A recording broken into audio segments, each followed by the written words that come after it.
Hello and welcome to NDTV Profit. We are discussing here the market regulators show cause notice to 197 and to Vijay Shekhar Sharma over alleged violation of the ESOP regulations. And to discuss this further, we have joining us Sanjay Asher, who is a senior partner at Crawford Bailey and Company. Sanjay, thank you very much for joining us. And apologies, we are you are in a flight and we're discussing there. Just to get an your perspective on it. The violation is with respect to issuance of 2.1 crore ESOPs to the MD and CEO of the company, and there have been already some noises made by investor advisory firms who want Sebi to investigate this violation.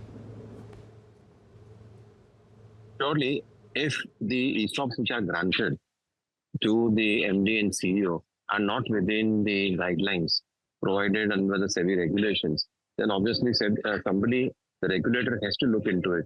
That is number one. Number two, also the total remuneration has to be well within the provisions of the Companies Act, namely Section 197, 198 of the Companies Act.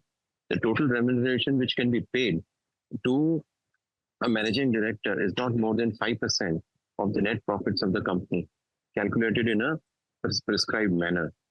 So therefore, the market regulator, Sebi, would be right in investigating into the ESOPs which have been granted to the MD and CEO as to whether it meets with the requirements of Sebi ESOP guidelines and also the provisions of Companies Act 1956.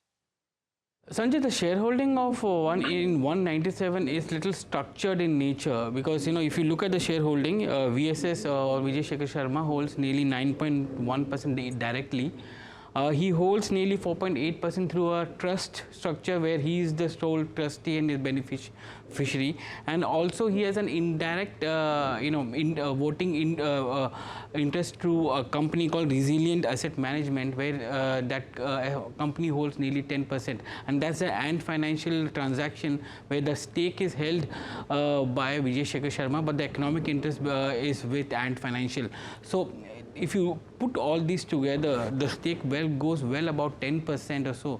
So how do you look at promoter holding in a company where the stakes are structured in such a manner? No, see, you can't be clever in a half.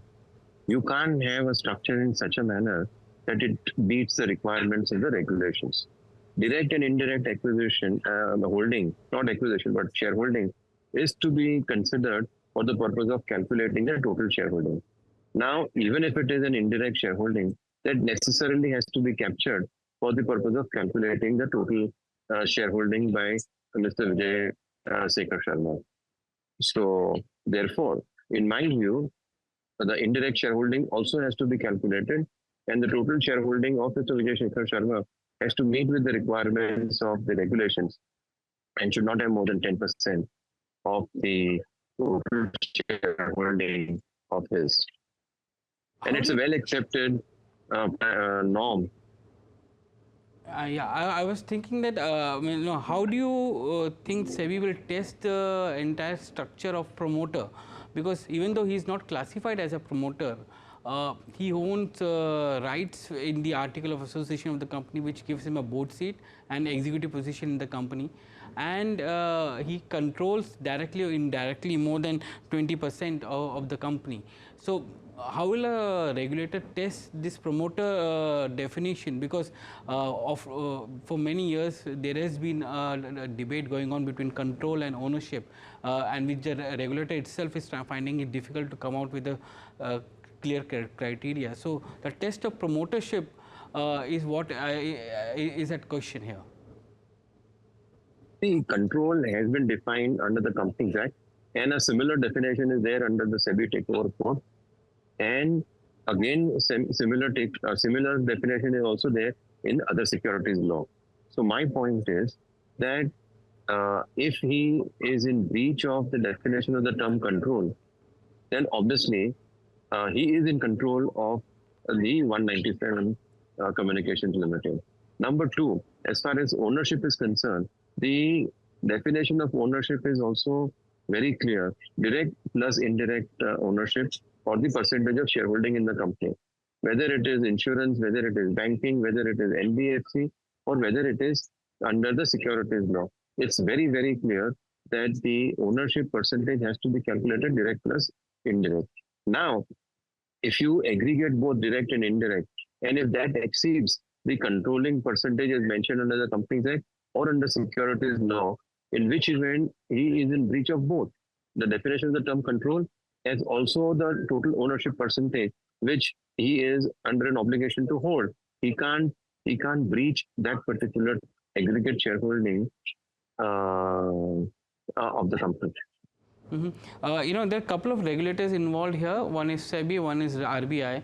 With the RBI, the company is in the process of getting an aggregator license, and there it seems that what you suggested, that the ownership, whether direct or indirect, gets added when the regulator looks at providing any license to any entity there.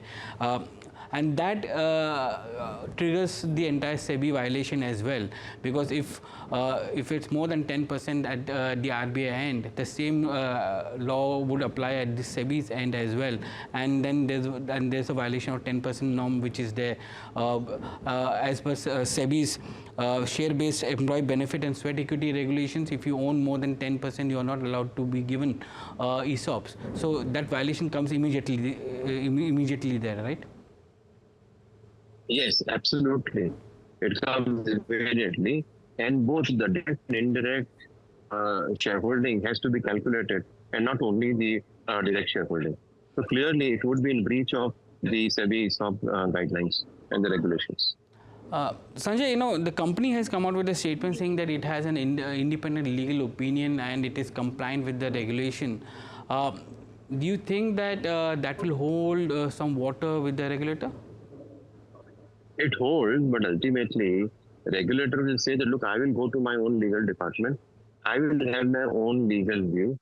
And whatever my legal department and what my legal view, what my lawyers tell me is what I'm going to follow. Because the regulator has a very elaborate and a very intense legal department. And surely the regulator will follow what its legal department tells it to do.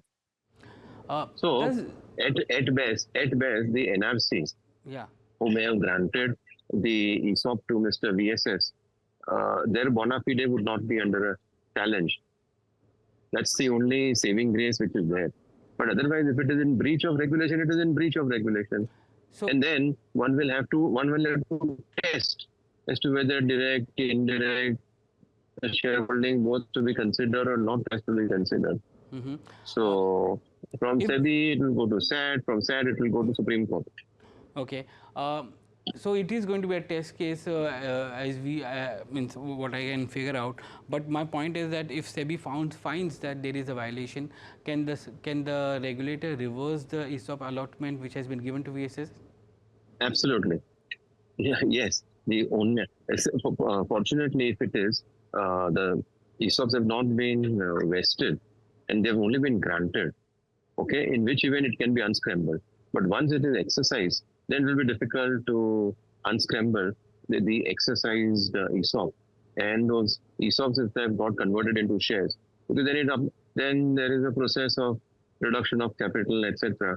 Because once the shares are allotted, in order to unscramble, you have a different process. My final question to you is that, now that the company has granted ESOPs to VSS,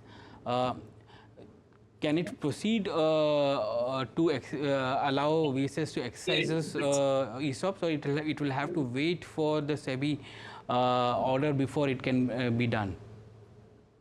If you wants to be clever, then one can beat it by just exercising it prior to SEBI giving the order.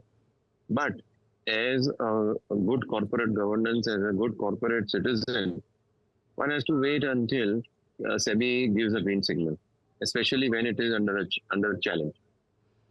Otherwise, unnecessarily, I'm saying that, do you think that this case would also be applicable to many other startup companies where the founders are not classified as promoters, but they do own stake? Of course, it will apply then. In other entities which are listed, which have SEBI ESOP regulations getting attracted. In many of the companies, startup companies, we have seen the promoter stake has been diluted to well below 10%. So even though the founder now holds below 10%, they are not classified as promoters but as founders and come under public shareholder category. There is a issue here, right? Because they are technically they are the founders of the company, but the shareholding is below 10% and they are now eligible for ESOPs. Once a promoter, always a promoter unless it gets recategorized as not a promoter. Because right from the time when you apply for the name of the company, the form requires as to who the promoter, who the initial directors are. Now, in that particular form, if you are a promoter, although your shareholding goes below any particular threshold, unless you depromotize yourself, till that time you are a promoter, irrespective whether you have 0.5% shareholding, 1% shareholding, or 26% shareholding. So the point being that even though in many startups the shareholding goes below 10%, yet you would be classified as promoter. But Sanjay, we have seen that many of these companies, when they come to the market, they reclassify the shareholding, and the founders are nowhere classified as promoters. They are part of the public shareholders.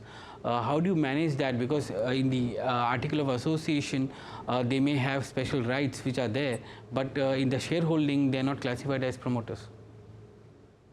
True. So under the Sebi ICDR guidelines, when you go to public, okay, you have to classify certain individuals or certain corporates as promoter, keeping in mind the shareholding and the criteria or the rules which are there under the Sebi ICDR.